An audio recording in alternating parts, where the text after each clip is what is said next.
Pessoal, sem mais demora, vamos agora para a mensagem, para a mensagem de hoje. Hoje eu quero ler um texto com vocês que está em Números, capítulo 20, do versículo 7 ao 12. Números, capítulo 20, do versículo 7 ao versículo 12. Vamos ler juntos esse texto. E o Senhor disse a Moisés: pegue a vara e com o seu irmão Arão, reúna a comunidade diante desta, fale aquela rocha. Qual foi a ordem, gente? Qual foi a ordem que ele deu? Falar com a rocha. Diga comigo, falar com a pedra. Falar com a rocha. Essa foi a ordem que Deus deu para Moisés. Reúne a comunidade e fale com a rocha. E o que vai acontecer? E ela verterá água. Vocês tirarão água da rocha para a comunidade e os rebanhos beberem. Amém, gente? A ordem está clara para vocês? Foi isso que Deus disse para ele: olha, reúne o povo, esse é meu povo, diante da rocha, fale com a rocha, e quando você fizer isso, a rocha vai verter água e todo mundo vai matar a sede. Essa foi a ordem de Deus. Vamos ver o que Moisés fez depois que Deus deu a ordem. Então Moisés pegou a vara que estava diante do Senhor, como este lhe havia ordenado. Até aí está tudo como o Senhor havia ordenado. E aí no versículo de número 10 vai dizer assim: Moisés e Arão reuniram a assembleia e em frente da rocha. E Moisés disse: escutem, rebeldes, será que teremos que tirar água desta rocha para dar a vocês? Essa parte Deus não tinha falado para ele falar assim não, né, gente? Essa parte não foi desse jeito que Deus mandou ele dizer, mas ele fez desse jeito. Ele fez desse jeito. E aí vamos continuar a história. Versículo 11: então Moisés ergueu o braço e bateu na rocha 2 vezes. Deus mandou ele fazer isso? Não, né? Então ele obedeceu em parte, né? Ele obedeceu em parte. E aí jorrou água e a comunidade e os rebanhos beberam. O Senhor, porém, disse a Moisés e a Arão: como vocês não confiaram em mim para honrar minha santidade à vista dos israelitas, vocês não conduzirão esta comunidade para a terra que eu dou a vocês. Gente, preste muita atenção. A maior motivação de Moisés, quando Deus levanta Moisés para tirar o povo do Egito, Deus falou para Moisés que ele conduziria o povo a uma terra que manda leite e mel. E por causa desse acontecimento, que na verdade isso aqui não é um acontecimento isolado, isso aqui é consequência de outros acontecimentos que a gente vai já entender. Amém? Mas por causa dessa situação, Deus diz assim: olha, você não vai entrar na terra que mana leite e mel. Você não vai conduzir esta comunidade para a terra que eu dou a você. Gente, presta atenção. Todas as vezes que nós saímos da proposta de Deus e nós pegamos atalhos, e muitas vezes fazendo até algo e cuidando de algo que Deus nos entregou para cuidar, mas a gente pega o que Deus nos deu para fazer do nosso jeito, né? Rapaz, é o negócio de Deus, a família é de Deus, mas eu faço do meu jeito, né? O filho é de Deus, mas eu vou fazer do meu jeito. A empresa é de Deus, mas eu vou fazer do meu jeito. Toda vez que a gente faz isso, que a gente toma esse caminho, o resultado é perda de coisas preciosas que Deus havia prometido para a nossa vida. Quem está me entendendo, diga amém, gente. Eu quero orar com você, curve sua cabeça. Deus falou muito comigo através dessa palavra e eu acredito de verdade que Ele vai falar com você também. Pai, em nome de Jesus, eu oro nesse momento e te peço, Espírito Santo, que a Tua palavra, Pai, ela seja luz para o nosso caminho e lâmpada para os nossos pés. Que Tu tragas revelação, clareza, discernimento e entendimento da Tua boa, perfeita e agradável vontade, em nome de Jesus. Amém e amém. Pessoal, vamos lá, vamos mergulhar nessa mensagem aqui, nesse texto. Em primeiro lugar, Deus manda Moisés falar com a rocha. Diga comigo, falar com a rocha. Literalmente é dizer, você precisa, para que a minha vontade seja estabelecida, para que o seu ministério funcione ao redor da minha vontade, você precisa falar com a rocha.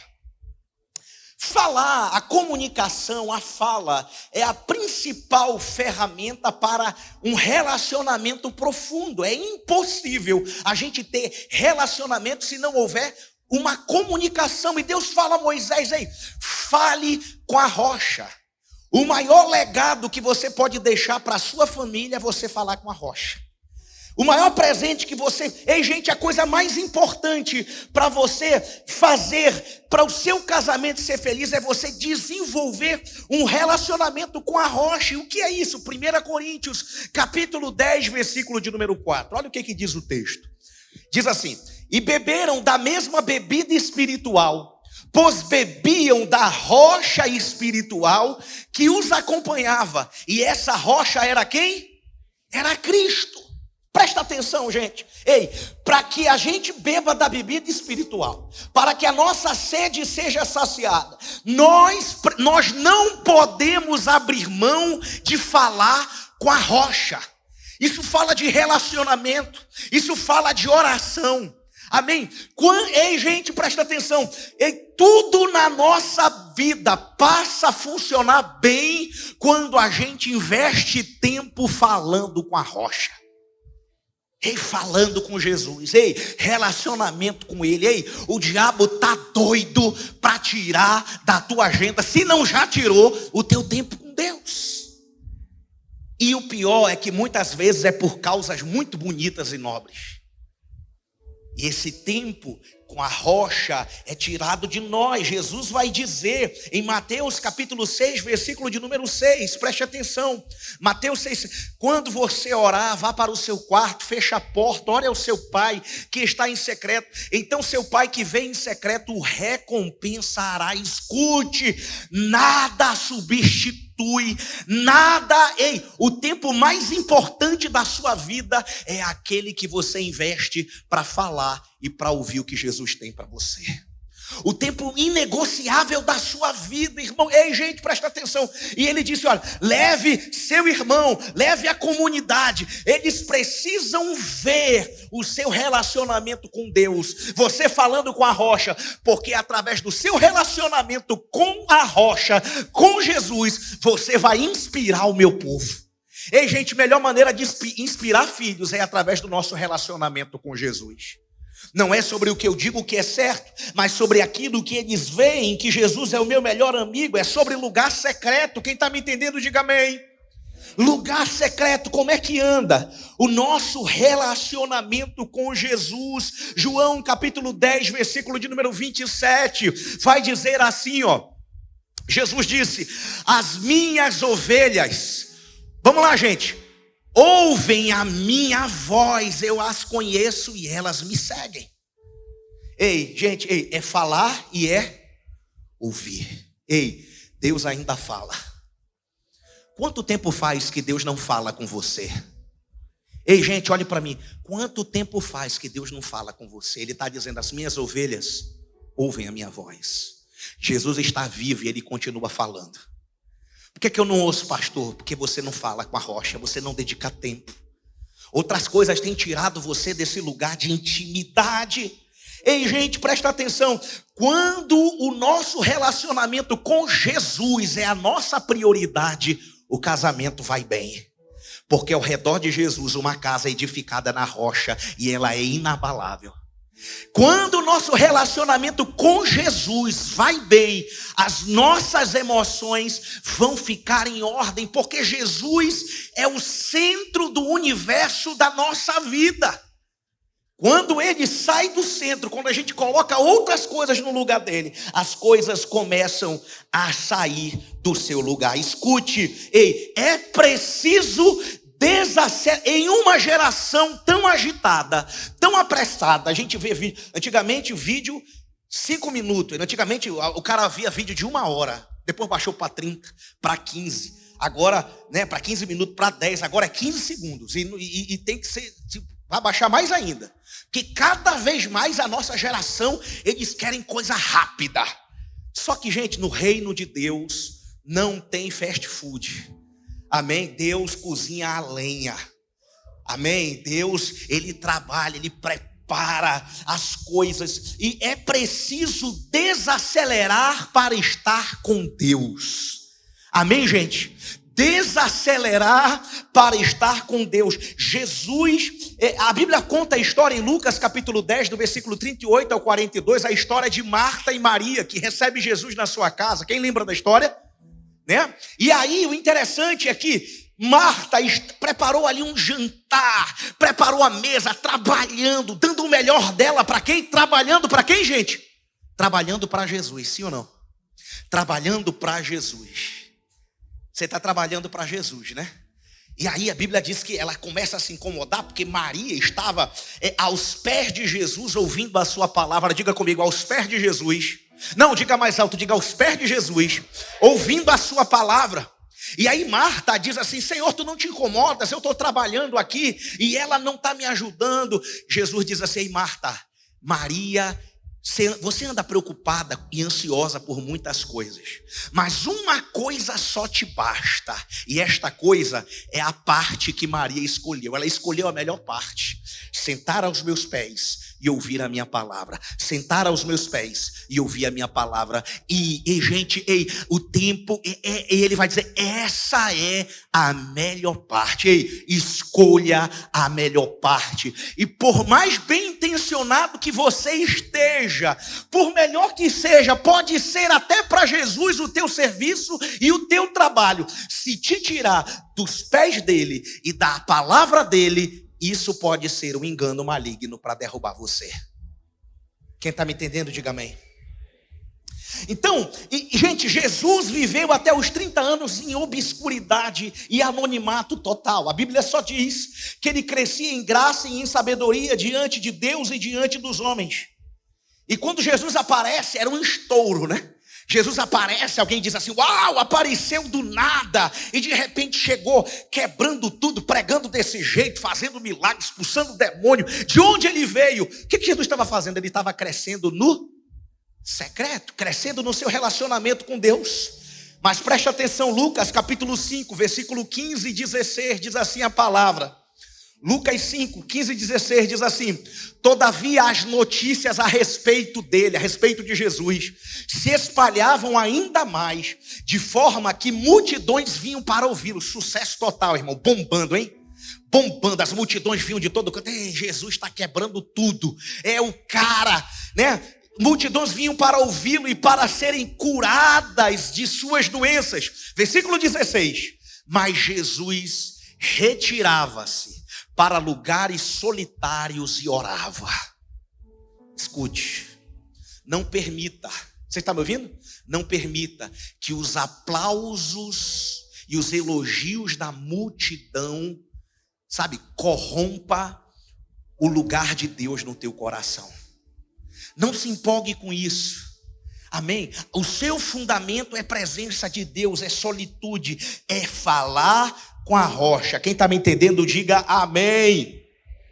Segunda coisa que eu vejo aqui nesse texto é que quando ele disse: você vai falar com a rocha vai verter água, e vocês vão beber, e vocês vão saciar a sede. Escute, somente através da rocha, Jesus, é que saciaremos a nossa sede.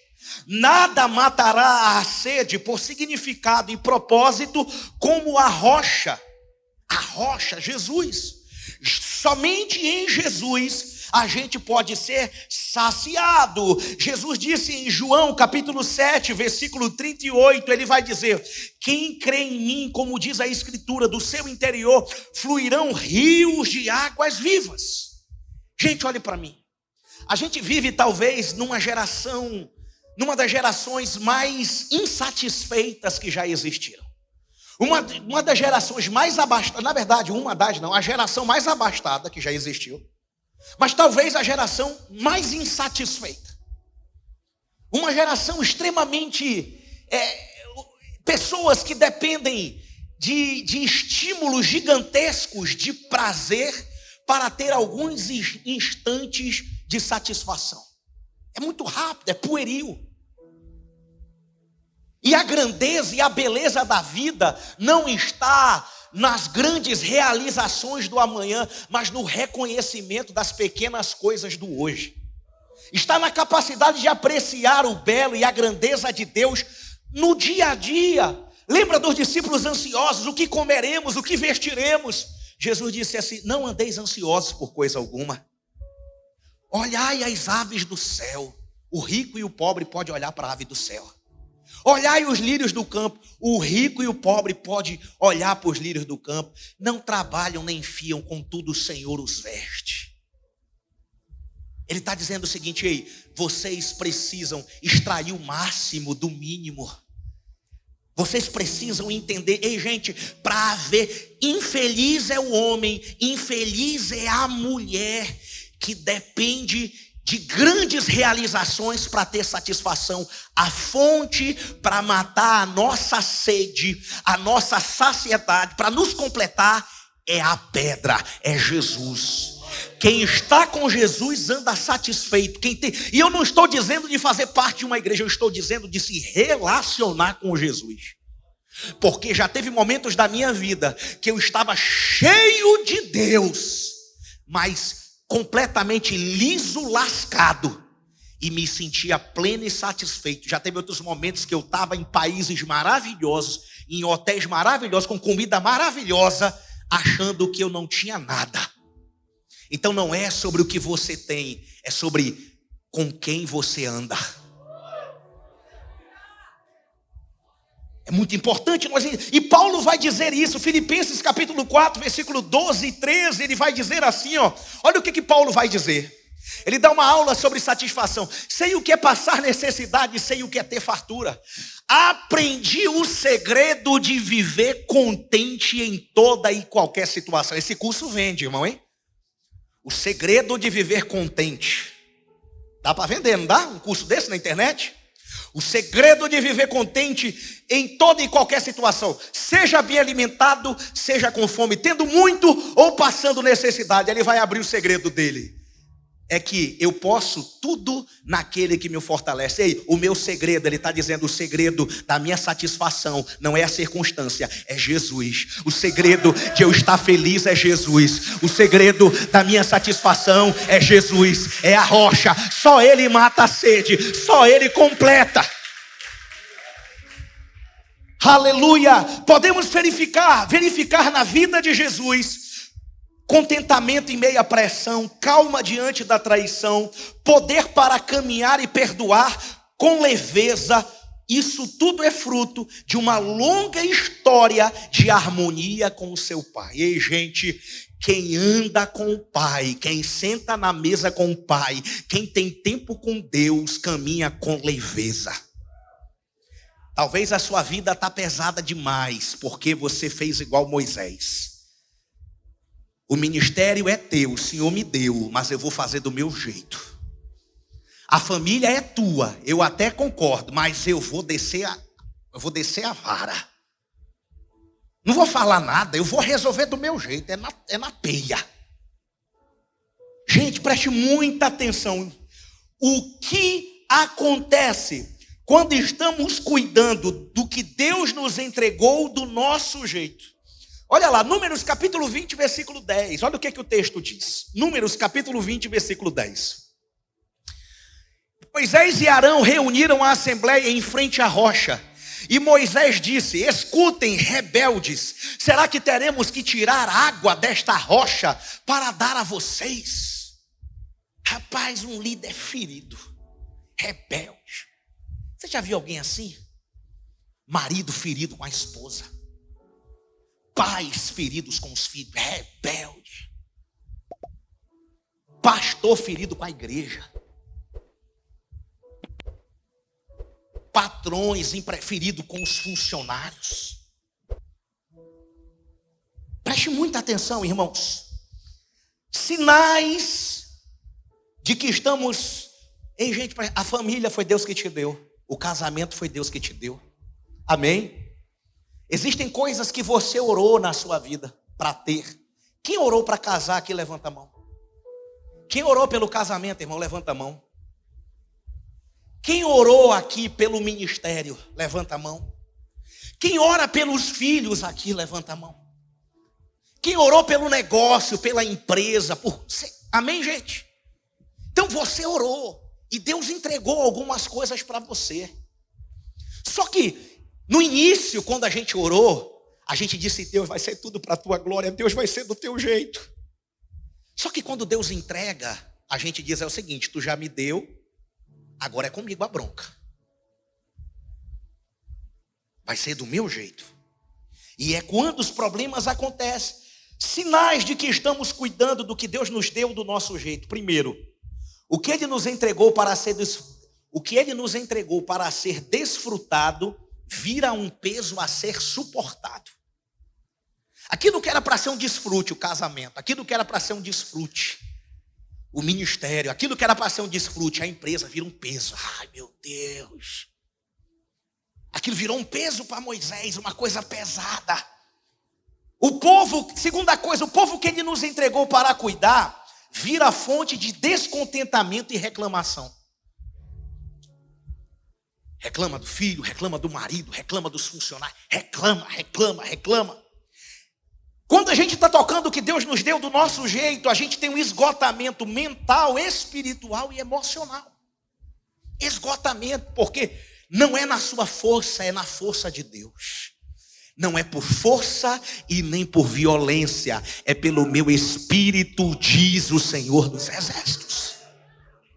E, gente, é pelo Espírito de Deus. Quando há conexão, quando há entrega, a sabedoria, a leveza, quando a gente faz do nosso jeito, estresse constante, vontade de largar tudo, descontentamento, preocupação e ansiedade, tudo isso estava acontecendo na vida de Moisés. Agora preste muita atenção. A Bíblia diz, eu acho que é no versículo 12 lá de Números, do texto lá, coloca lá o texto. É isso mesmo. Que ele bate lá na rocha, coloca lá, por favor, acho que é 13, nem sei lá, coloca aí, até achar, 13 eu acho, passa próximo. Isso mesmo, vamos lá. Leia comigo. Então Moisés ergueu o braço e bateu na rocha 2 vezes com a vara. Jorrou água e a comunidade e os rebanhos beberam. Ih, rapaz, aqui tem um negócio sério. O que o povo queria? O que o povo queria? Qual era o resultado? O resultado era água. Infelizmente, na maioria das vezes, apesar da gente estar fazendo tudo errado, as coisas continuam dando certo. Pastor, a pedra está dando água. Pastor, eu continuo prosperando, pastor. É do meu jeito, na tora, eu largo a peia mesmo, mas está dando certo. Está dando água. Isso é um engano terrível. Ei, escute. Quando é que a gente fere a rocha? Quando colocamos o fazer acima do estar. Mais importante do que fazer para Deus é estar com Deus. Não é sobre fazer para Ele, é sobre fazer com Ele. Mais importante do que as suas mãos é o seu coração. É o seu coração. Escute. Existem coisas que nós oramos e pedimos de Deus. Mas quando Ele nos entrega, a gente acaba tocando essas coisas como se Deus não existisse. Você lembra da empresa, do negócio que você pediu de Deus? Você lembra? Qual é o rastro de Deus que tem na tua empresa? O que a gente pode ver de Deus naquele lugar? Como é que a gente vai colocar algo que para a gente não é um valor importante? A gente está fazendo do nosso jeito. A gente tem consciência que foi Ele que deu. Como é que você pode trazer a cultura do céu para a tua casa, para a tua empresa, para a sua vida? Quem está me entendendo, diga amém. E o pior de tudo é que mesmo assim, olhe para mim, irmãos, o pior de tudo é que mesmo assim, a água continua saindo. Sim ou não? Água, pastor, está dando certo. Está dando certo. A água continua saindo, as coisas continuam fluindo. E aí a nossa mente fica cauterizada, porque a gente acha que o nosso objetivo é a água. O seu objetivo não é a água, o seu objetivo é a pedra, é Jesus, é a rocha. Pastor, mas está dando dinheiro. E o seu coração? E Jesus, onde é que está nesse negócio? Quem está me entendendo, gente? E aí, presta atenção, Mateus 7, do versículo 21 ao versículo 23, presta atenção, coloca o texto aqui.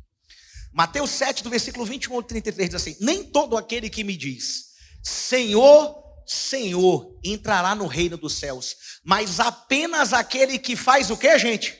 A vontade de meu Pai que está nos céus. Versículo 22, muitos me dirão naquele dia, Senhor, Senhor, não profetizamos em teu nome? Profetizar é coisa boa, gente? Sim ou não? Com certeza é coisa boa. Pessoas foram ajudadas através dessas profecias. Vamos lá. Em teu nome não expulsamos demônios e não realizamos muitos milagres. Ei, gente, milagre é coisa boa. Orar por milagre é ruim. Gente, tudo em nome de Jesus. Agora Deus vai dizer assim, então eu lhes direi claramente, nunca os conheci. Afastem-se de mim, vocês que praticam o mal. Ei, irmãos, não é sobre o que você faz, é sobre ser conhecido na mesa do Pai. É sobre Ele conhecer você. É sobre você valorizar, conhecer o Pai. Ele vai dizer, buscar-me-eis e me achareis, quando me buscardes de todo o vosso coração. Dizemos que o nosso ministério pertence a Deus, mas não estamos com Ele. Dizemos que plantamos uma igreja para Ele, mas não buscamos Ele para nada. Gente, escute, olhe para mim. Eu vou dizer para você que com muita vergonha, mas eu tenho certeza que vocês são melhores do que eu. E vocês não cometem esse mesmo erro. Mas algumas vezes eu já vim para esse altar pregar a palavra de Deus. Amém? Sem estar com Deus. Sem estar em um relacionamento profundo com Deus. Sem ouvir a Deus. Baseado em quê? No conhecimento, na experiência. Muitas coisas que a gente faz para Deus, chega um momento que a gente não precisa de Deus para continuar fazendo. E a água continua saindo da rocha e a gente vai indo para um buraco, achando que o negócio é com a água. Nunca foi sobre a água, sempre foi sobre a rocha. Sempre foi sobre Jesus. Não é porque está dando certo que está certo. Do que adianta o homem ganhar o mundo inteiro e perder a sua alma? Almas perdidas. Gente que se perdeu no caminho. Ei, gente, escute. Grandes coisas que nós fazemos aqui. Escute, está aqui o Randolfo. Toca há quantos anos? Desde que idade, meu filho? Quantos anos tem agora? 34 anos tocando. O Randolfo não precisa de Jesus para tocar esse teclado. Ele toca sem Jesus aqui. Tem gente que recebeu o dom de Deus, aí um monte de empresa, você toca sem Deus esse negócio. Agora é o seguinte, tem um custo altíssimo. Você tem que decidir, você quer a água ou você quer a rocha? Você quer o resultado ou você quer um relacionamento com Ele? Você pode desfrutar da água por um tempo e perder a terra prometida. Aquilo que realmente importa na sua vida. Perder a alma, perder a família, perder os filhos. Ei, gente, nós não podemos basear a nossa vida em uma verdade que nós não conhecemos. Nós não podemos fundamentar a nossa vida em verdades que nós não vivemos e não conhecemos. A Bíblia conta uma história. Coloca para mim Atos 19, do versículo 14 ao 16. Olha a história desses jovens aqui. Atos 19, do versículo 14 ao 16, ele vai dizer: os que estavam fazendo isso eram 7 filhos de Seva, um dos chefes do sacerdote dos judeus. Um dia o espírito maligno lhes respondeu. Eles estavam tentando expulsar demônios em nome de quem? De Jesus. Uma verdade que eles não conheciam. Era verdade, mas eles não conheciam. Eles não tinham relacionamento nenhum com Jesus. Aí ele vai dizer, o demônio diz: Jesus eu conheço, Paulo eu sei quem é, mas vocês, quem são no jogo do bicho? Outro versículo. Então o endemoniado saltou sobre eles e os dominou, espancando-os com tamanha violência, que eles fugiram da casa nus e feridos. Todas as vezes que nós queremos funcionar a partir de verdades que não conhecemos e não vivemos, o resultado vai ser nudez, humilhação e feridas. Quantas feridas? Quanta vergonha, quanta humilhação, porque nos contentamos com a água, e nunca foi sobre a água, sempre foi sobre a rocha. Ah, meu irmão, se você não tiver a água, mas você tiver a rocha, você tem a fonte de todas as coisas, é sobre ele. Mas eu louvo a Deus porque a história de Moisés não acaba aqui. Houve esperança para Moisés, existe esperança para a minha vida e para a sua vida. A história continua. Moisés percebe que ele havia se afastado da rocha. Deus libera uma sentença para Moisés. Olha o que Deus diz lá em Êxodo 33, do versículo 2 ao 4. Deus reúne Moisés, reúne o povo e dá uma sentença para eles. Êxodo 33, do versículo 2 ao 4. Deus diz o seguinte, olha: mandarei o quê? À sua frente um anjo, expulsarei os cananeus, os amorreus, os hititas, os fariseus, todos os eus da vida. Versículo 3. Vão para a terra onde há leite e mel com fartura, mas eu não irei com vocês, pois vocês são um povo obstinado e eu poderia destruí-los do caminho. Deus estava dizendo assim: não é água que vocês querem, não é a rocha que vocês, não é a grana que vocês querem, pega a grana. Não é isso que você quer? Pega, vai, mas vai sem mim. Vocês escolheram, vocês preferiram a água e não a rocha. E aí no versículo 4, o povo de Israel faz um negócio tremendo.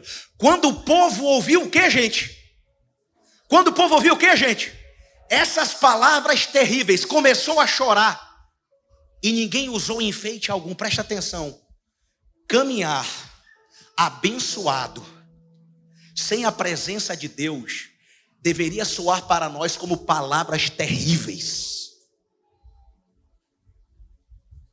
Eles disseram, cara, palavras terríveis. De que adianta leite, mel, terra, carro, empresa, viagem, se a tua presença não for conosco? E aí Moisés, não contente com a situação, Moisés vai fazer um gabinete com Jeová.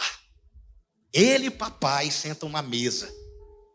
Versículo de número 14. Aí Moisés vai tentar convencer a Deus. Preste atenção. Diz assim: respondeu o Senhor. Aliás, a partir do versículo 12 eu acho, desculpa. Isso, versículo 12. Disse Moisés ao Senhor, o que ele disse? Tu me ordenaste, conduz este povo, mas não me permite saber quem enviarás comigo. Ele está dizendo, esse negócio de anjo, quem é anjo no jogo do bicho? Esse negócio de anjo, a gente não quer anjo não. Me permita saber quem enviarás comigo. De certo eu o conheço pelo nome, de vocês tenho me agradado. Se me vês com agrado, revela-me os teus propósitos, para que eu te conheça e continue sendo aceito por ti. Lembra-te de que esta nação é o que, gente? É o teu povo. Respondeu o Senhor, eu mesmo o acompanharei e lhe darei. Ei, gente, aonde a presença de Deus está, há descanso. Versículo de número 15, presta atenção. Não, eu pulei alguma coisa? Volta lá. Versículo 15, vamos lá. Então Moisés lhe declarou. O que Moisés disse, gente? Se não fores conosco, não nos envie. Ele estava dizendo assim, ó: Até hoje foi sem a tua presença. Até aqui foi do meu jeito. Daqui para frente eu decido. Não daremos mais um passo sem a tua presença. Não é sobre a água, é sobre a tua presença. Não é sobre a bênção, é sobre a tua presença. Aleluia. Nós não nos moveremos se o Senhor não for conosco. Daqui para frente. E aí, versículo de número 16. Aí ele vai dizer uma coisa assim, gente louca. Ele vai dizer: como se saberá que eu e o teu povo podemos contar com teu favor se não nos acompanhares? Que mais poderá distinguir a mim e ao teu povo de todos os demais povos da face da terra? Ele está dizendo: ei, gente, ele está dizendo: Deus, só tem uma coisa que nos distingue dos demais povos: a tua presença. Sem a tua presença a gente é igual a todo mundo. Sem a tua presença não há distinção nenhuma. A tua presença nos torna únicos, especiais, amados, filhos queridos e transformados. É a tua presença. Versículo 17, ele vai dizer: o Senhor disse a Moisés: farei o que me pede, porque tenho me agradado de você e te conheço pelo nome. Versículo 18, Moisés diz: então disse Moisés: peço-te que me mostres a tua glória. Eu quero convidar você a ficar de pé, a levantar a sua mão. E quem sabe fazer a oração que Moisés fez. Ele disse: se a tua presença não for, eu não me movo. Ei, gente, em Apocalipse a Bíblia fala de uma igreja trabalhadora. Uma igreja, sabe, que ajudava pessoas. Mas Deus olha para ela, Jesus olha para ela e diz: eu tenho, porém, contra ti uma coisa. Tu deixaste o teu primeiro amor. Tu está no piloto automático. Tu faz para mim, mas sem mim. Eu tenho a tua mão, mas eu não tenho o teu coração. Se a tua presença não for conosco, não nos faça se mover desse lugar, Senhor. É sobre a tua presença. O Senhor quer restaurar o altar da nossa adoração com Ele. O Senhor quer restaurar o lugar da intimidade. O Senhor quer restaurar. A rocha é Jesus. Fale com a rocha hoje. Fale com a rocha hoje. A rocha tem a água espiritual que mata a sede, que sacia a sede. Aquele que crê em mim, fluirão do seu interior rios de águas vivas. Levante a sua mão ao céu e comece a adorar a Jesus Cristo que está nesse lugar. Ele está aqui, digno de honra, de glória. Ele quer te trazer de volta ao lugar da restauração, ao lugar do primeiro amor, ao início de tudo. Ele quer curar as nossas feridas, cobrir a nossa vergonha, cobrir a nossa nudez espiritual. Aleluia. Adore a Ele. Aleluia.